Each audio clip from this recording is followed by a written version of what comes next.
말씀드린 것처럼 오늘부터 이제 교회력으로 대강절이 시작이 됩니다. 우리가 가진 달력은 1월 1일로 한 해가 시작이 되죠. 그런데 오랫동안 교회가 사용해왔던 교회력으로는 이 대강절 기간을 시작으로 해서 한 해가 사실은 시작이 됩니다.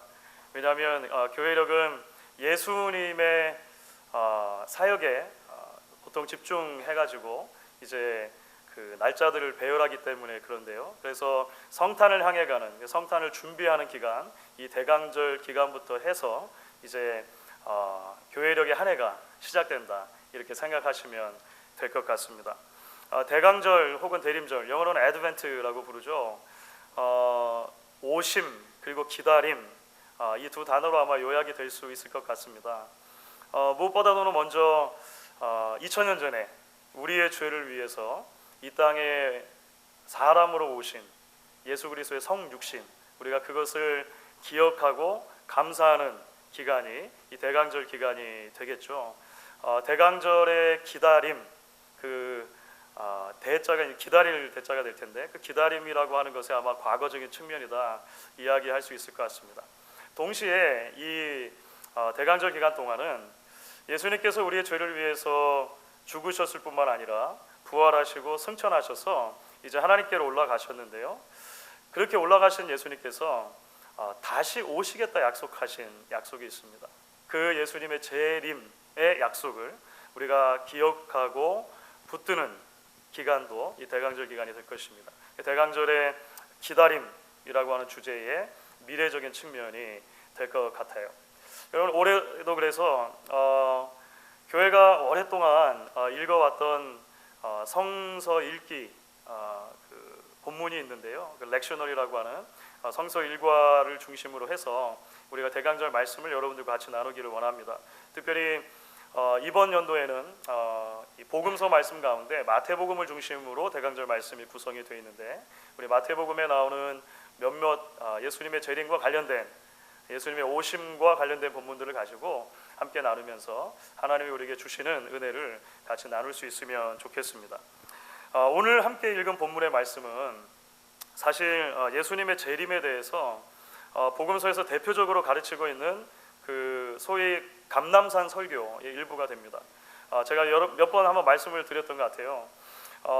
복음서의 곳곳에 이제 특별히 예수님의 다시 오심, 종말과 관련해 가지고 예수님의 가르침들이 모여 있는 곳이 있는데, 그것을 특별히 우리가 감람산 설교라고 이야기를 합니다. 왜냐하면 예수님이 그 말씀들을 주신 장소가 감람산, 예루살렘 근처에 그 올리브산이라고 불리던 산에서 주어졌기 때문에 그렇습니다. 특별히 여러분, 오늘 우리가 함께 읽은 말씀 보시면 예수님의 다시 오신다, 주의 재림이라고 하는 주제와 관련해서 사실 핵심적인 메시지는 아주 분명합니다. 하나는 뭐냐면 예수님이 다시 오실 때를 아무도 모른다라고 하는 게 이제 첫 번째 주제가 되는 것이죠. 36절 보시면 그래서 그 날과 그 때는 아무도 모르나니 하늘의 천사들도 아들도 모르고 오직 아버지만 아십니다. 굉장히 중요한 하나의 주제입니다. 또 하나는 그렇기 때문에 성도들에게 기대되는 삶의 자세가 있는데요, 깨어있음과 준비함이다라고 하는 것이 오늘 말씀 가운데 다른 예수님의 재림과 관련된 주제가 되죠. 42절을 보면 이렇게 되어 있습니다. 그러므로 깨어있으라, 어느 날에 주가 임할는지 너희가 알지 못함이니라. 44절도 비슷한 내용이죠.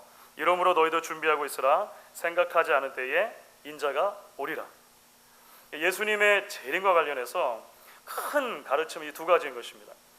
예수님이 오실 때를 아무도 모른다라고 하는 것과, 그렇기 때문에 깨어있고 준비해야 된다라고 하는 이 두 말씀이 우리에게 주어져 있는 것이죠. 그렇다면 여러분, 한편으로는 그 누구도 예수님의 재림의 시기를 알지 못한다라고 하는 성경의 가르침과, 그렇기 때문에 깨어서 준비하라고 하는 이 성경의 가르침이 오늘을 살아가는 우리들을 어떤 삶의 자리로, 어떤 신앙의 자리로 초대하고 있는가라고 하는 것을 우리가 생각해 볼 필요가 있을 것 같습니다.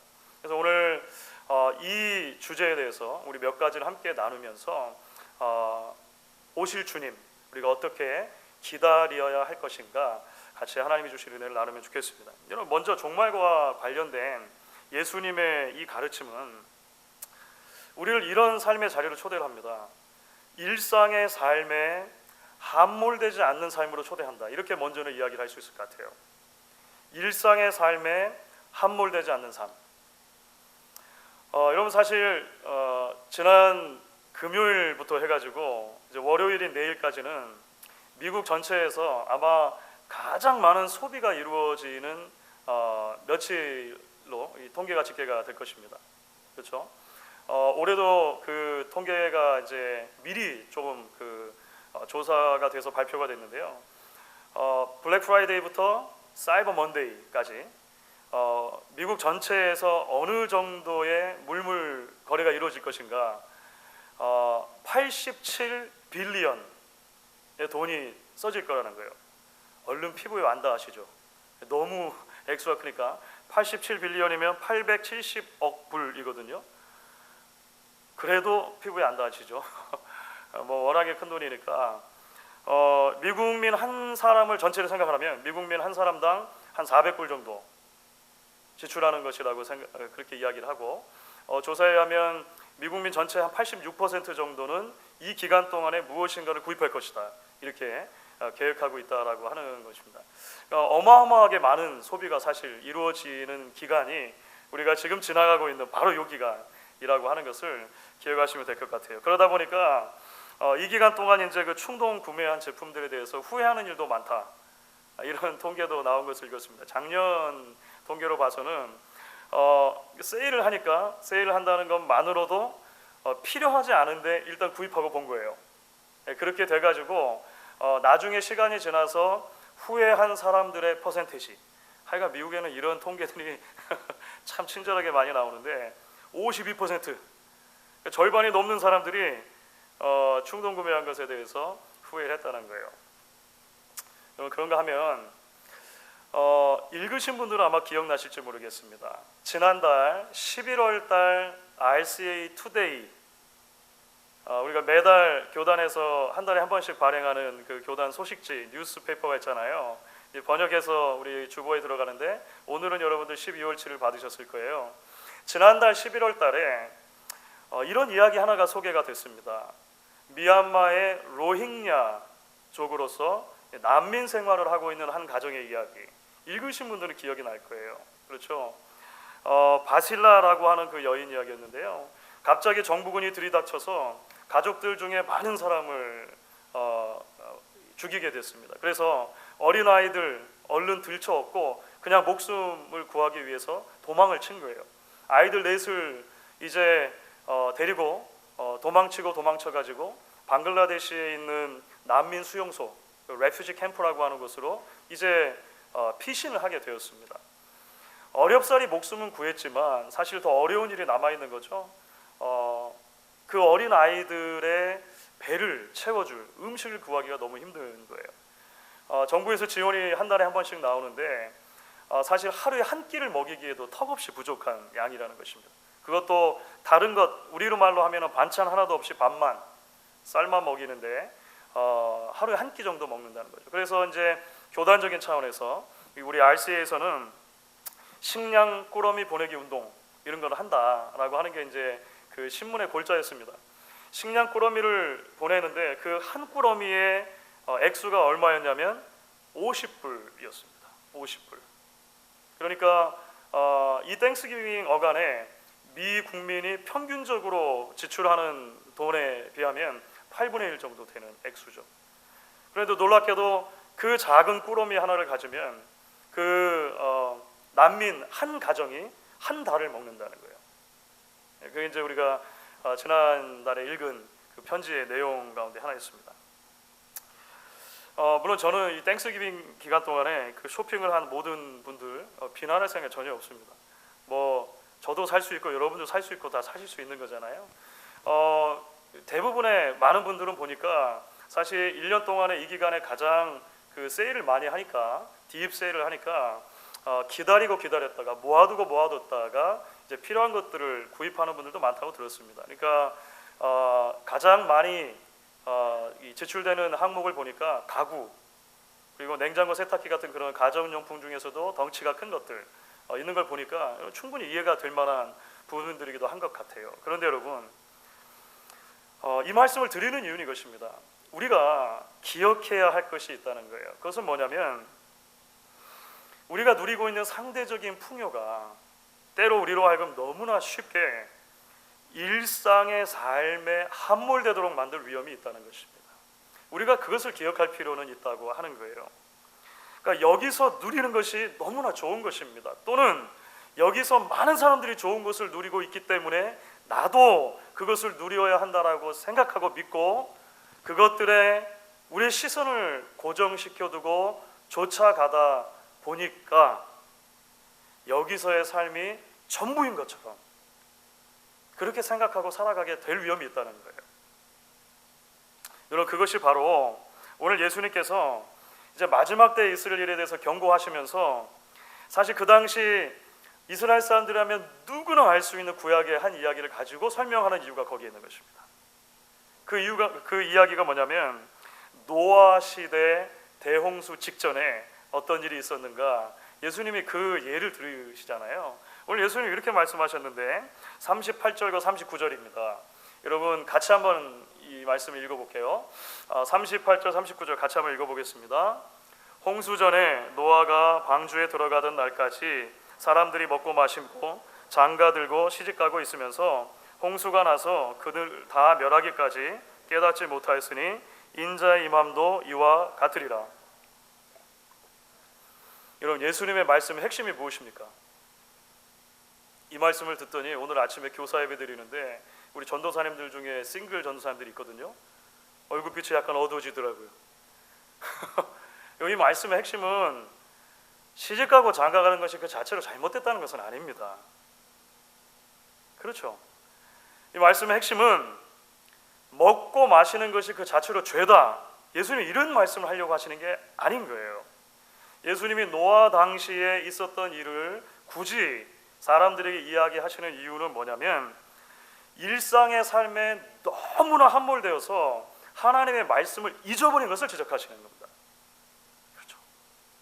다가올 하나님의 심판에 대해서 메시지가 있었는데 한편으로는 무지하고 한편으로는 무시하면서 그저 매일의 삶이 전부인 것처럼만 생각하는 삶, 다가올 심판에 대해서 깨닫지 못하는 삶, 예수님은 그것을 사실 지적을 하시는 것이죠.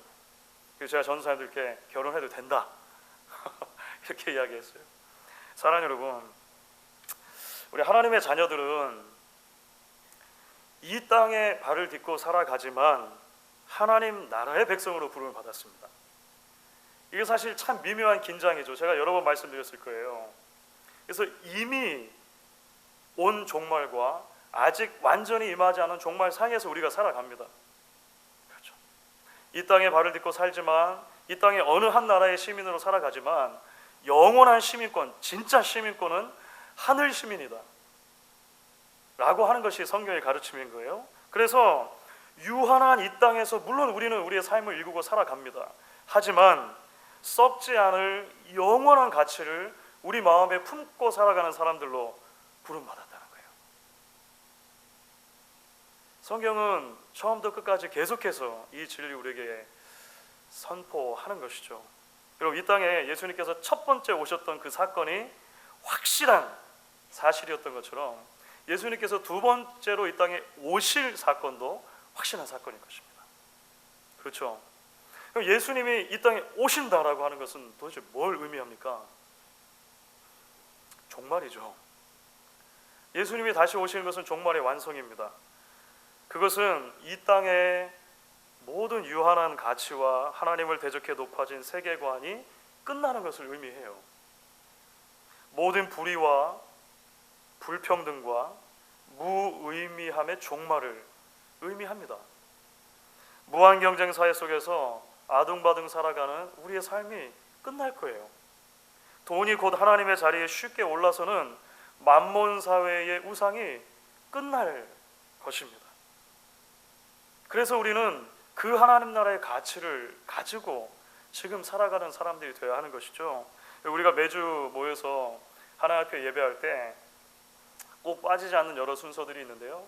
그 중에서 사도신경 고백하는 시간이 있죠. 우리의 거의 모든 예배들에는 거의 모든 예배들에 이 사도신경 고백이 있습니다. 사도신경을 통해서 우리가 성부 하나님, 성자 하나님, 성령 하나님이 어떤 분이신지를 우리의 믿음을 고백하죠. 특별히 오늘도 우리가 했지 않습니까? 성자 예수님에 대한 우리의 신앙의 고백 가운데 여러분 이런 대목이 들어 있습니다. 우리가 이미 한 거예요. 우리가 아까 이미 우리가 고백한 것입니다. 같이 한번 읽어볼까요? 하늘에 오르사 전능하신 하나님 우편에 앉아 계시다가 저리로서 산 자와 죽은 자를 심판하러 오시리라. 무슨 말입니까? 우리는 매주 모여서 하나님 앞에 예배할 때마다 예수님, 나는 예수님께서 분명히 다시 오실 것을 믿습니다. 이렇게 고백하는 거예요. 그렇죠? 우리가 드리는 이 고백 속에 어떤 내용이 사실 담겨 있는 것입니까? 아니면 담겨 있어야 하는 것입니까? 하나님, 이 땅에서 삶이 전부가 아니라는 것 나는 오늘도 고백합니다. 하나님, 이 땅에 발딛고 살지만 나는 하늘의 시민이라는 것 하나님, 나는 지금 고백합니다. 일상의 삶에 매몰되어서 주님을 잊지 않고 살겠습니다. 주님 고백합니다. 그렇게 살도록 하늘의 영원한 소망으로, 영원한 가치로 지금 나를 채워주십시오. 고백하는 거죠. 고백하는 거죠. 사랑하는 여러분, 오늘 이 예배 시간이 이런 고백이 있는 자리가 될 수 있기를 간절히 바랍니다. 이번 대강절 기간 2019년의 마지막 한 달을 우리가 지나면서 우리에게 이러한 고백, 일상의 삶에 함몰되지 않고 하나님 나라의 백성으로 살겠습니다라고 하는 이 고백이 저와 여러분의 있기를 주의 이름으로 축원하겠습니다. 여러분, 이제 두 번째로 오늘 종말과 관련된 예수님의 말씀이 우리를 초대하는 삶이 있습니다. 저는 이것이 일상의 삶에 함몰되지 않도록 우리를 경고하는 주님의 말씀에 동전의 양면과 같은 다른 측면이라고 생각합니다. 그것은 무엇이냐면 깨어있으라, 준비하고 있으라 라고 하는 하나님의 말씀은 결국 우리를 어떤 삶을 초대하는 것이냐면 일상의 삶 속에 하나님 나라를 일구는 삶으로 초대한다라고 하는 것입니다. 일상의 삶 속에 하나님의 나라를 일구는 삶. 저는 이것이 성경이 말하는 건전한 의미의 종말론과 건강하지 않은 시한부 종말론을 가르는 가장 중요한 기준 가운데 하나라고 생각을 합니다. 제가 여러 차례 아마 여러분들에게 설명을 드리고 말씀드린 적이 있는 것 같아요. 여러분, 역사적으로 비성경적인 수많은 시한부 종말론들이 있었습니다. 어느 역사의 시기에나 사실 있었습니다. 공통점이 있죠. 그 공통점은 뭐냐면 종말이 언제, 예수님이 언제 오신다라고 하는 정확한 때와 시를 그들은 이야기한다는 거예요. 오늘 예수님께서 천사도 모르고 심지어 아들도 모른다, 나도 모른다, 이렇게 그 주의 놀라운 경륜 가운데 말씀하시는데요, 그분들은 안다는 거예요. 나만 예외다, 나만 예외다, 이렇게 얘기하고 언제 어느 시에 오신다라고 얘기하죠. 그런데 여러분, 사실 종말의 정확한 시기에 대해서 예언하려고 하는 것보다 더 심각한 문제가 시한부 종말론에 있습니다. 그건 뭐냐면 소위 종말을 준비한다면서 일상의 삶을 통째로 무시하게 만드는 것이 가장 큰 문제 중에 하나라고 볼 수가 있습니다.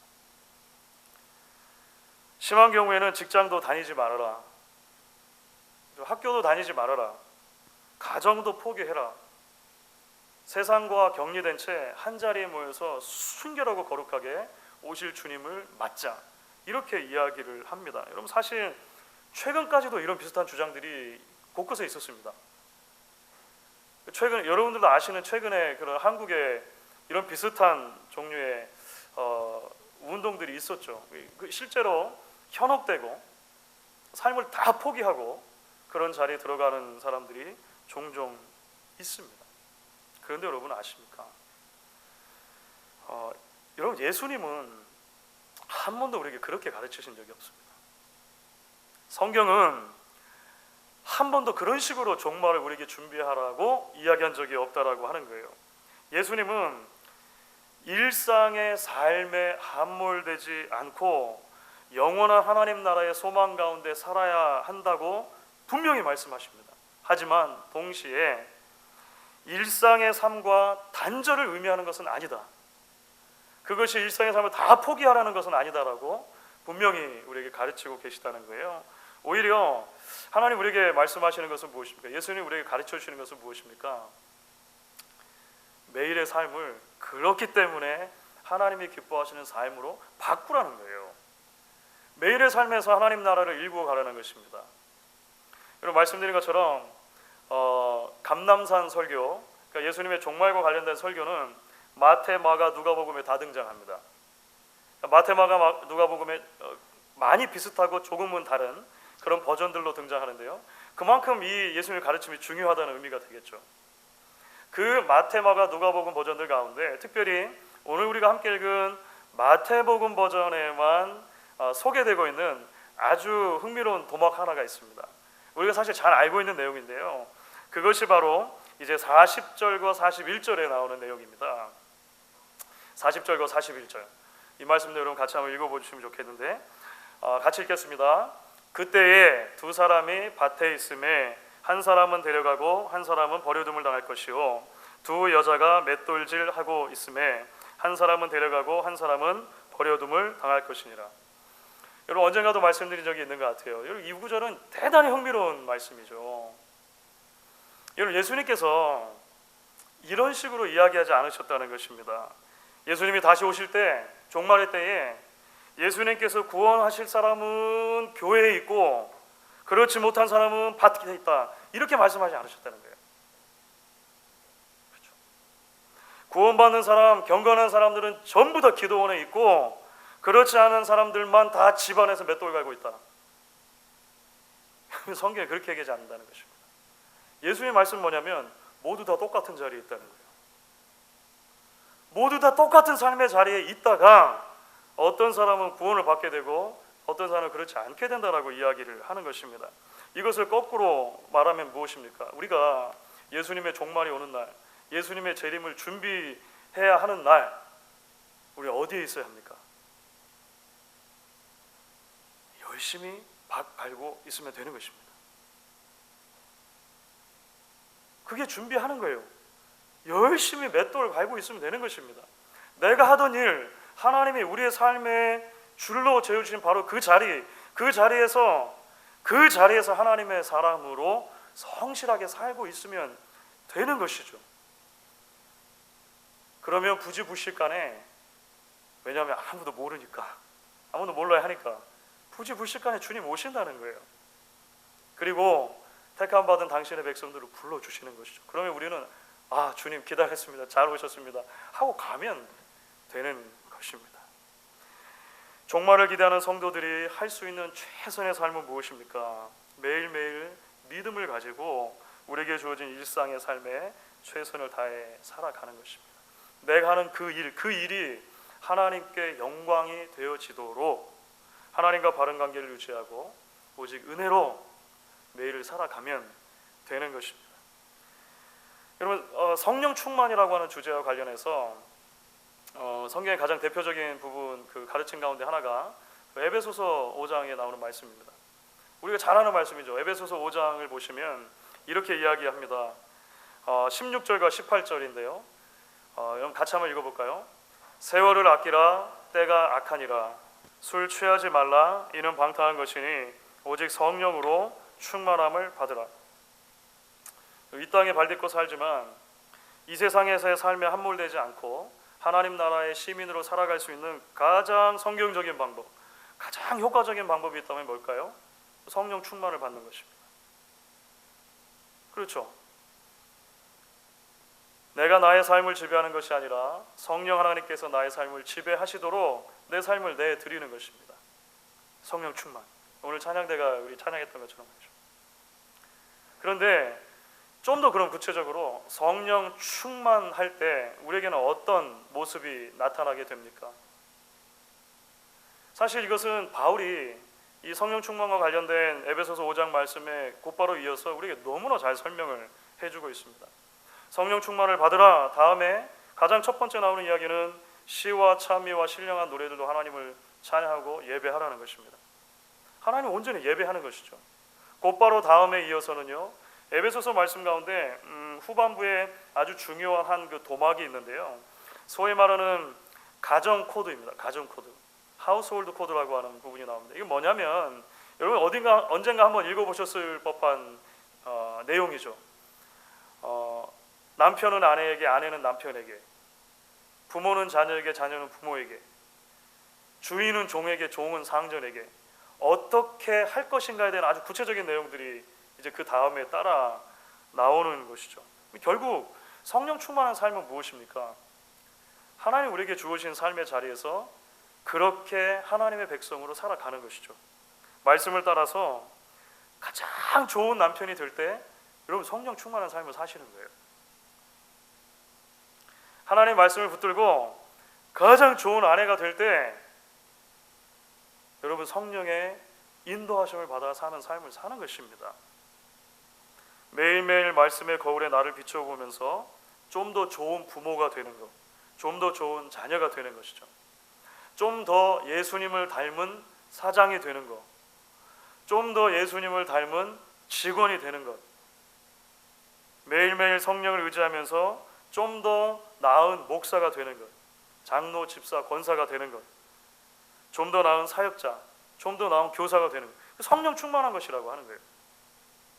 그렇게 해서 우리는 매일매일의 삶을 하나님이 기뻐하시는 삶으로 일구하고 우리가 발딛고 사는 것에서 하나님 나라를 일구어 가는 것입니다. 가장 종말론적인 삶, 가장 건강한 종말론적인 삶은 바로 오늘 성령의 충만함 가운데 내가 선 자리를 하나님이 기뻐하시는 자리로 바꾸어 가는 것이다 라고 하는 것을 우리가 기억할 수 있으면 좋겠습니다. 한 15년쯤에 돌아가신 제 친할머니가 계십니다. 90세를 넘겨서 이제 돌아가셨어요. 제 친할머니께서는 손재주가 참 좋으셨는데요. 그 중에서도 바느질을 굉장히 잘하셨습니다. 바느질. 제가 이것도 언제 한번 말씀드렸는지 모르겠습니다. 바느질, 그 시대 어르신들이면 다 바느질을 잘하셨겠지. 이렇게 그렇게 생각하시는데 사실은 저희 할머니 참 정말 잘하셨어요. 그래서 지금은 없어졌는데 예전에 그 전국 민속 대회 이런 게 있었거든요. 저 시골에 사시던 할머니께서 그냥 출품을 하나 하셨는데 대상 받으셨어요. 하여간 할머니께서 만드셨던 그런 여러 생활용품들 가운데 이제 형제들이 나누어서 가지고 계신 것들이 있었는데 저희 아버지께서 가지고 계셨던 그 오래된 그 할머니 작품이 하나 생각이 나는 게 있습니다. 지금도 생각나는데 그게 뭐냐면 조각보예요. 조각보. 아마 요즘 세대를 잘 모르시더라고요. 제가 오늘 교사 예배 때 전도사님들 말씀드렸더니 조각보 뭔지 모르시는데 사진을 보시면 여러분 많은 어른신들 아시죠?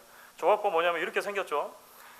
이것은 이제 저희 할머니가 만드신 것은 아니고 그건 출처를 찾을 수가 없어서 가장 비슷하게 생긴 것으로 하나 이렇게 했습니다. 조각보는 사실 짜투리 헝겊으로 만든 거예요. 그렇죠. 예전에 천이 참 귀하던 시절이니까 이불 만들고 옷 만들고 남은 짜투리 각각의 크기 각각의 색깔의 헝겊들을 버리지 않고 모아뒀다가 그것을 잘 연결해 가지고 한 땀 한 땀 아주 섬세하게 촘촘하게 깁잖아요. 그렇게 기워 가지고 하여간 보를 만든 거예요. 보통 시골에서는 이 조각보가 상보로 쓰였죠. 예, 여러분 그 상보로 쓰여도 많이 기억하실 것입니다. 그러니까 참 우리 조상들의 어르신들의 그 삶의 지혜라고 할 수 있을 것 같아요. 여러분 왜 이야기를 드리냐면 사랑하는 여러분, 우리가 하나님의 자녀로 이 땅을 살아가는 우리의 삶도 마치 이런 조각보와 같다는 생각을 해봅니다. 때로 고되고 때로 버겁고 때로 힘겨운 날들도 우리에게 분명히 있을 것입니다. 하지만 그럼에도 불구하고 매일매일 말씀을 붙들고 내가 발 디든 곳에서 하나님 나라를 일구가려고 하는 우리의 그 작은 애씀과 작은 일상의 삶을 하나님께서는 버리지 않고 소중하게 여기신다는 것입니다. 저마다의 색깔과 질감을 가진 하루하루 순간순간들을 여러분 올 한 해도 보내셨죠. 그 모든 하나님의 백성으로 살아가려고 애썼던 순간들을 하나님께서 내버리지 않으시고 다 귀하게 여기신다고 하는 것이죠. 그렇게 해서 우리의 일생이 구성이 되는 것입니다. 하나님의 백성으로 살아가는 우리의 한 삶이 그렇게 하나님 앞에 드려지고 하나님 앞에 만들어지는 것이죠. 여러분, 말씀을 마무리해 보도록 하겠습니다. 오늘 우리가 읽은 본문의 바로 직전 본문을 보시면 예수님이 다시 오시는 풍경을 예수님이 직접 말씀하신 대목이 나와요. 예수님이 오실 때 이런 일이 일어날 것이다. 30절과 31절인데 여러분 제가 한번 읽어볼게요. 한번 들어보십시오.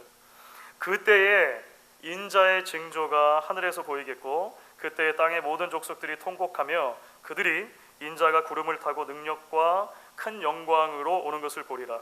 그가 큰 나팔 소리와 함께 천사들을 보내리니 그들이 그의 택하신 자들을 하늘 이 끝에서 저 끝까지 사방에서 모으리라.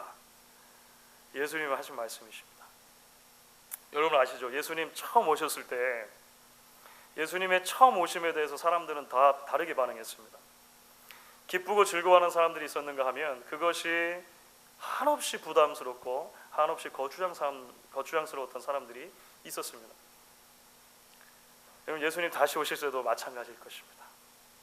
예수님 다시 오실 때 그것이 한없이 기쁘고 즐거운 사람들도 있는가 하면 그것이 한없이 거추장스럽고 한없이 불편한 사람들도 있을 것이죠.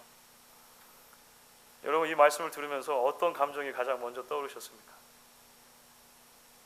이 말씀을 읽는 우리에게 하나님이 주시는 참 기쁨과 참 소망이 충만할 수 있기를 바랍니다.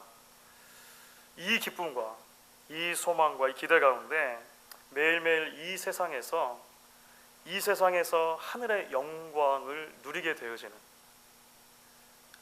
이 대강절을 지나는 저와 여러분 될 수 있기를 주의 이름으로 간절히 축원하겠습니다. 우리 같이 한번 찬양하도록 하겠습니다.